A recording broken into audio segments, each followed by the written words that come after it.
உலகெங்கும் வாழும் தேவேந்திரகுல வேளாளர் சமுதாயத்திற்கு அன்பான வணக்கங்கள். தேவேந்திரகுல சமுதாயத்தின் நீண்ட நாள் கோரிக்கையான பட்டியல் வெளியேற்ற கோரிக்கை எல்லோரும் சேர்ந்து செயல்பட்டு கொண்டிருக்கிறோம். அவர்கள் தகுதிக்கு ஏற்ப அந்தந்த ஊர்களிலும் கிராமங்களிலும் நாம் இதை செய்து கொண்டிருக்கிறோம். இது மிகப்பெரிய மகிழ்ச்சி என்றாலும் கூட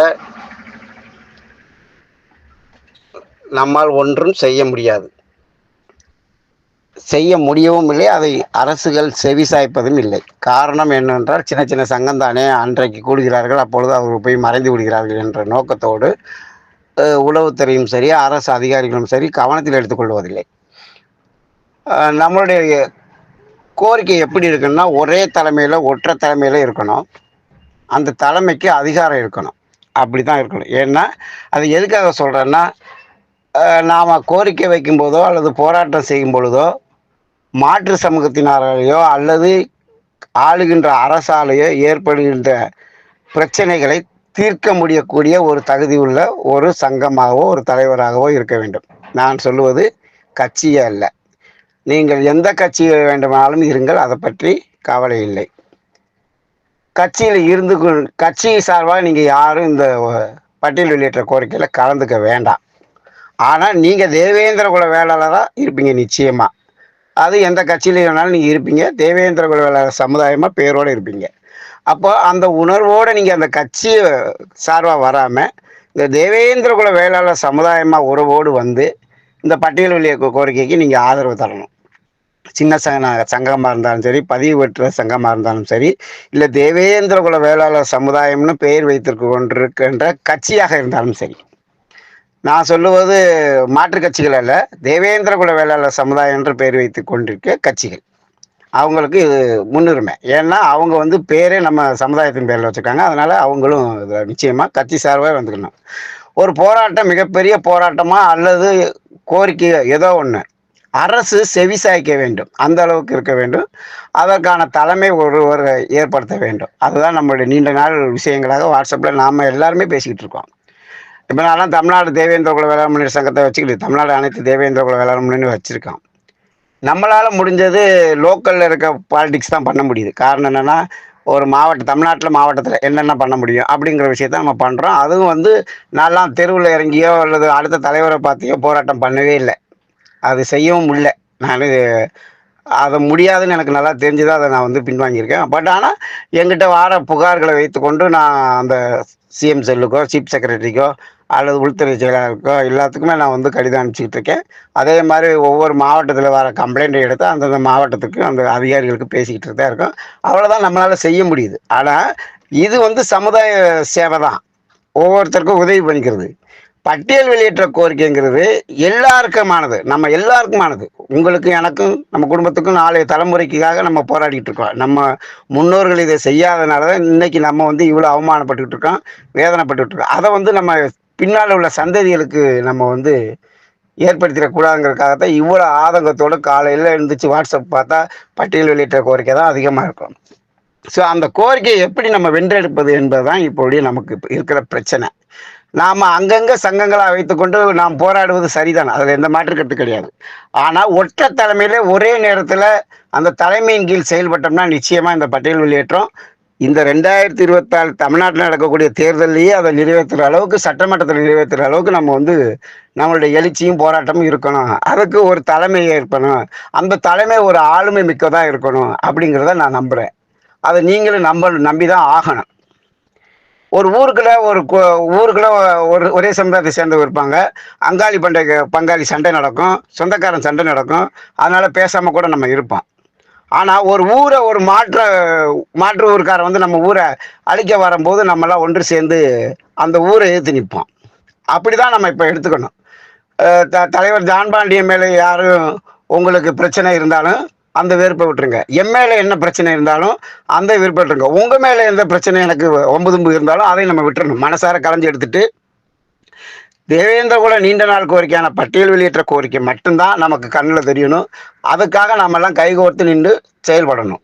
அப்படி ஆளுமை மிக்க தலைவரை நான் பார்த்ததில் என்னுடைய கருத்தாக தான் நான் அதை சொல்கிறேன். நீங்கள் ஏற்றுக்கிறது ஏற்றுக்காத உங்களுடைய விருப்பம், அதில் எனக்கு மாற்று கருத்து கிடையாது. ஏற்று நின்றால் நிச்சயமாக நமக்கு வெற்றி கிடைக்கும்.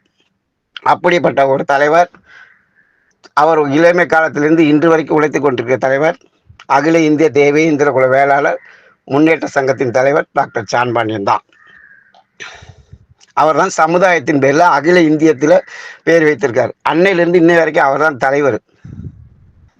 அவர் தமிழக மக்கள் முன்னேற்ற கழக கட்சியில கூட நம்ம போய் இணையணும் அவசியம் இல்லை. நான் இன்று வரைக்கும் அந்த தலைவரை போற்றி புகழ்வதற்கு காரணம் அவர் செய்த இளமை தியாகம். அதுதான் என் கண்ணுக்கு தெரியுது. அவர் தேவேந்திர குல சமுதாய தலைவராக தான் நான் பார்க்குறேன் இப்போ வரைக்கும். எங்கே பார்த்தாலும் மேடையில் எங்கே பார்த்தாலும் பேச்சு தேவேந்திர குல வேளாளர் தான் பேச்சு. எங்கே பார்த்தாலும் ஒரு மீடியாவில் பேசினாலும் சரி, ஒரு யூடியூப் சேனலில் பேசினாலும் சரி, ஒருத்தர் பேட்டி எடுத்தாலும் சரி, ஒரு பொது மேடையாக இருந்தாலும் சரி, தேவேந்திர குல சமுதாயம் தான் பேசிட்டு இருக்காரு. அப்படியாப்பட்ட தலைவரோட, ஒரு ஆளுமை மிக்க தலைவரோட இன்னைக்கு நீங்கள் அமித்ஷாவை பார்க்கணும்னு நினைக்கிறீங்க, மோடியை பார்க்கணும்னு நினைக்கிறீங்க, சிஎம்ஐ பார்க்கணும்னு நினைக்கிறீங்க, ஸ்டாலினை பார்க்கணும்னு நினைக்கிறீங்க. எதையுமே நடக்க மாட்டுது. நடந்தாலும் அதுக்கு பயன் இல்லாமல் போகுது. ஆனால் இதெல்லாம் பார்க்கறது மட்டும் இல்லை, அதை சாதிக்கக்கூடிய ஒரு தலைவர்னா அகில இந்திய தேவேந்திர குல வேளாளர் முன்னேற்ற சங்க தலைவர் டாக்டர் சான்பாண்டியன் மட்டும்தான். எனக்கு தெரிஞ்சு நாங்கள்லாம் ஒன்றுமே கிழிக்கிறதுக்கு இல்லை. நீங்கள் எப்படி நினச்சாலும் நினச்சிக்கோங்க, ஒன்றுமே நம்மளால் செய்ய முடியாது. வேணா கொடியை போட்டு திரியலாம், கோஷம் போட்டு திரியலாம், காரில் ஸ்டிக்கர் ஒட்டி திரியலாம், எல்லாம் வேணால் பண்ணலாம். அது நம்மளுடைய லோக்கலுக்காக. ஆனால் பட்டியல் வெளியேற்ற கோரிக்கைன்னு வரும் பொழுது ஒற்றை தலைமை நிச்சயமாக தேவை. அதுதான் எல்லாரும் சொல்லக்கூடியது. நீங்களும் அதான் சொல்லிட்டு இருக்கீங்க. ஆனால் தலைமை யார் என்பதுதான் உங்களுக்குலாம் புரியாமல் இருக்கா. அதுதான் இந்த தோல்விக்கு காரணம். ஆனால் நான் இன்னைக்கு முன் ஏன் சொல்றேன்னா, இப்படி ஒரு தலைவர் இருக்கிறாரு, நம்மளுக்காக செயல்படக்கூடிய ஒரு தலைவர், யார் போய் பேசினாலும் எளிமையாக அதுக்கு விளக்கம் சொல்லக்கூடியவர், அதை காது கொடுத்து கேட்கக்கூடியவர். அப்படியாப்பட்ட தலைவரை நாம எழுச்சி பெற வைக்கணும். 70 வயசு ஆகி போச்சு அவருக்கு, ஓய்வெடுக்கும் நேரம். ஆனாலும் தமிழக தேவேந்திர சமுதாய மக்களுக்காக அவர் உழைத்துக் கொண்டிருக்கிறார். அப்போ அவருக்கு ஒரு எனர்ஜி வேணும்ல. 70 வயசுல எனக்கு நான் போய் பேசணும்னா எனக்கு எழுச்சி வேணும்னு நினைப்பார்ல. அந்த எழுச்சியவும் அந்த உணர்வையும் நாம் தர வேண்டும் பின்புலமாக. அதுதான் என்னுடைய கோரிக்கை. அந்த எழுச்சிக்கு அவருக்கு தெம்பு ஊட்டு விதமாக ஒருவர் தூக்கி விடுவதை 5 பேர் சேர்ந்து தூக்கினால் ஈஸியாக தூக்கி விடலாம் என்ற நோக்கத்தோடு தான் நான் இந்த விஷயத்தை சொல்றேன். அப்படி நீங்கள் அவரை எழுச்சி மிக ஒரு தலைவனாக உருவாக்கி இந்த தேவேந்திர குல வேளாளர் சமுதாயத்துக்கு பட்டியல் வெளியேற்றம் கிடைப்பதற்காகத்தான் நான் சொல்கிறேன். அவரை நீங்க தனியாகலாம் யாரும் போய் பெருசா பண்ண வேணும் அவசியம் இல்லை. அவர் பார்க்காதெல்லாம் நம்ம பார்க்க முடியாது. அவர் எவ்வளவோ பார்த்துட்டாரு இந்த உலகத்துல, என்னென்ன பிரச்சனைகளை சந்திச்சிருக்காரு, எவ்வளவோ பிரச்சனைகளை சந்திச்சிருக்காரு. அத்தனையும் தாண்டி இன்னைக்கு தேவேந்திர குல சமுதாயம் தான் நிற்கிறார். அவருக்கு சின்ன சின்ன கோபங்கள் சங்கங்கள் மேல இருக்கலாம், அதையும் அவர் காட்டல. போனா விட்றா அப்படின்னு சொல்ற தலைவர் தான் நான் பார்த்திருக்கேன். ஏதோ அவன் முடிஞ்சாலும் அவனால செய்யட்டும் அப்படின்னு. ஆனால் சங்கங்களாக நீங்கள் செயல்படுங்கள், அதுல எனக்கு மாற்று கருத்து கிடையாது. நீங்க போராட்டத்துக்கு வரும்போது உங்க சங்க பெயரையே பெயர் பலையாக கொண்டு கூட்டத்தில் கலந்துக்கங்க. ஆனா தலைமை யார் என்பதை நீங்கள் முடிவு செய்யவில்லை, நான் முடிவு செய்துட்டேன். அகில இந்திய தேவேந்திர குல வேளாளர் முன்னேற்ற சங்க தலைவர் டாக்டர் சான்பாண்டியன் தான் தலைமையேற்று நடத்தினா மட்டும்தான் இது தமிழ்நாடு மட்டும் இல்ல, இந்தியாவே திரும்பி பார்க்கும். புரட்டி போடுவார் அவர். அந்த அளவுக்கு அவருக்கு தைரியம் இருக்கு, தன்னம்பிக்கை இருக்கு, அறிவாற்றல் இருக்கு. யாரை சந்திச்சா என்ன நடக்கும் என்பதே அவருக்கு தெரியும். அதை நாம பின்பற்ற வேண்டும். அதுதான் நம்மளுடைய கோரிக்கை. நீங்க எல்லாரும் சேர்ந்து இந்த கோரிக்கைக்காக தலைவர் டாக்டர் சான்பாண்டியன் அவர்களுக்கு கடிதம் எழுதுங்க. இப்ப நான் எழுதியிருக்கேன், இன்னைக்கு பார்த்துட்டார் அவர். அந்த மாதிரி அவருடைய போன் நம்பருக்கு நீங்க வாட்ஸ்அப்ல அனுப்புங்க. இல்லை அப்படின்னா உங்க ஏரியாவுக்கு எப்போ எந்த மாவட்டத்தில் எனக்கு சொல்லுங்க. அவர் எந்தெந்த மாவட்டத்தில் பயணிக்கிறான்னு நான் சொல்றேன், உங்களுக்கு லிஸ்ட் தரேன், தலைமையில வாங்கி தரோம். அப்போ போய் அவரை நேரடியாக சந்திச்சா அந்தந்த ஊர்களில் கடிதம் கொடுங்க. நீங்க இதுக்காக வரணும்னு அவசியம் இல்லை, சென்னைக்கோ திருநெல்வேலிக்கோ வரணும்னு அவசியம் இல்லை. உங்க ஊருக்கு வருவார். வரும்போது நிச்சயமா நிகழ்ச்சிகளுக்கு பேனர் வெட்டிருப்பாங்க, கொடி கட்டியிருப்பாங்க. அப்போ பார்த்து நேரம் ரெடியா எடுத்து வச்சுக்கோங்க. இப்போ நான் எழுதின செய்தியை கூட நீங்க எழுதுங்க, ஒன்றும் தப்பு இல்லை. உங்க லெட்டர் பேர்ல உங்க பேரை போட்டுக்கோங்க. இப்போ நான் எழுதியிருக்கேன், அதே மாதிரி என் பேரை எடுத்துட்டு, என் சங்கத்தை பேரை எடுத்துட்டு உங்க சங்க பேரு உங்க பேரை போட்டு எழுதி கொடுங்க. தலைவருக்கு ஒரு எனர்ஜி வரும். அப்புறம் நீங்க அதை அவர் கேட்கலைன்னா என்ன கேளுங்க, நான் போய் தலைவரை கேட்கிறேன், இது மாதிரி நாங்க செஞ்சோம், நீங்க ஏன் முன் வரல அப்படின்னு கேட்போம். அகில இந்திய தேவேந்திர குல வேளாளர் முன்னேற்ற சங்கத்துடைய தலைவர் அவரை கேள்வி கேட்பதற்கு நமக்கு அதிகாரம் இருக்கிறது. நீங்கள் ஏன் இந்த சமுதாயத்துக்கு இன்னும் அந்த வெற்றியை பெற்று தரலன்னு கேட்கறதுக்கு நமக்கு ரைட்ஸ் இருக்கு. நானும் அப்படித்தான். நான் தமிழ்நாட்டுக்குள்ள குதிரை ஓட்டலாம், ஆனா அகில இந்தியத்தில் அவர் தான் குதிரை ஓட்டி ஆகணும். அந்த குதிரையில படை தலைவனாக அவர் செல்வாரு. தலைவராக கூட இல்லை, படைத்தலைவனாக. அதுக்கு சோல்சராக நம்ம இருக்கணும்ல. அந்த சோல்சராக நீங்க வாங்க. படைத்தலைவர் அவர் இருக்கட்டும், நம்ம படைகளாக போய் பின்ன நிற்போம். அவர் வென்றெடுத்து தருவார், நிச்சயமா வென்றெடுத்து தருவார். பட்டியல் வெளியேற்ற அவரால் மட்டும்தான் பெற்று தர முடியும். அதனாலதான் போர்ப்படை தளபதி அவர் பேரு. இப்பதான் டாக்டர் ஜான் பாண்டியன் தமிழன வேந்தர்னு சொல்லிட்டு இருக்கோம். போர்ப்படை தளபதி அன்னைக்கு நெல்லையில் பிறந்த நெப்போலியன் அன்று தென் மாவட்டத்திலிருந்து கிழக்கு சீமையை நோக்கி படையெடுத்து ராமநாதபுரம் மாவட்ட பகுதியை தக்க வச்சவர் மட்டும் இல்ல, மீட்டெடுத்தவர்னு சொல்லலாம். ஆதிக்க சாதிக்கிட்ட இருந்து மீட்டெடுத்தாரு. ராமநாதபுரம் மாவட்டம், சிவகங்கை மாவட்டம், புதுக்கோட்டை மாவட்டம், தஞ்சாவூர் வரைக்கும் தன்னுடைய கொடியை பறக்க வச்சார். கொடினா நீங்க தமிழக மக்கள் மன்ற கொடி இல்லை, சமுதாய கொடியை பறக்க வச்சு நான் வந்திருக்கேன் என்னுடைய சமுதாய மக்களுக்காக, இப்ப வந்து என்னை தொட்டு பாடுறான்னு சேலஞ்ச் பண்ணவர். ஒவ்வொரு ஊர்லயும் மாற்று சமுதாயத்தை நின்று சேலஞ்ச் பண்ணவர். அப்படியாப்பட்டவர் எப்படி நம்ம சமுதாயத்தை விட்டு கொடுத்து விடுகிறார்? இது அரசு சம்பந்தப்பட்ட விஷயம். நம்ம மாற்று சமுதாயத்தை கூட மல்லு கொட்ட போறது இல்லை. அவன் வந்து நமக்கு எதிர்ப்பு தெரிவிக்கிறது, அரசுக்கு எதிர்ப்பு தெரிவிக்கிறோம்.